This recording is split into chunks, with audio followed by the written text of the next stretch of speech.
So the primary male sex hormone, testosterone. Hey, good to see you boys again. What we're going to talk about today.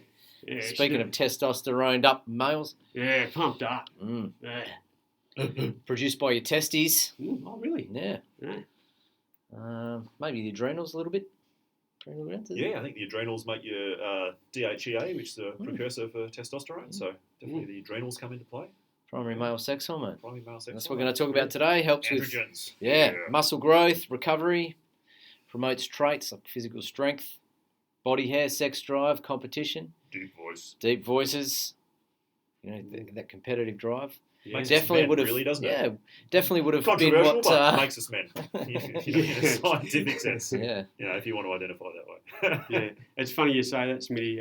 Just during the week, I was listening to this thing that come through on my Rumble account, and it's a movie. I don't know when it was made, but it's called The Disappearing Male, and it talks about the effects over the last 50, 60 years of petrochemicals on the male population, to the point that they're talking about like extinction, sex extinction of males.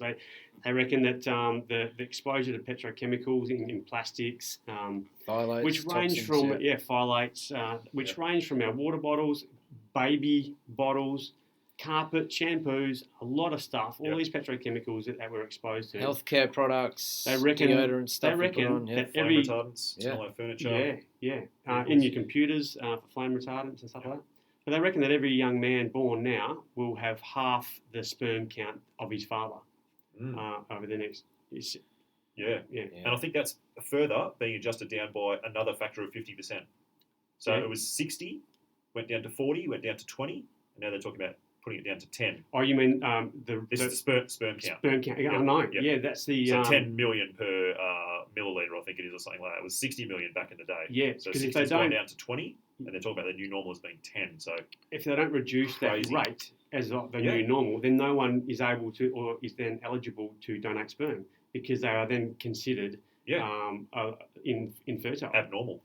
Or infertile. You can't donate sperm if you're infertile. Yeah. So it's crazy how they've dropped that percentile. Yeah. Oh, man. Anyway, it was an interesting. We'll definitely talk about interesting movie. Yeah, we'll definitely talk about ways to increase your testosterone, and interestingly, it's probably what we've already talked about ancestrally. We go back to an ancestrally compliant diet and what our forefathers would have done. So it's quite interesting. They weren't using a lot of plastic drink bottles and shit. No, that's right. They weren't getting a lot of fumes off their laptops. No, that's it.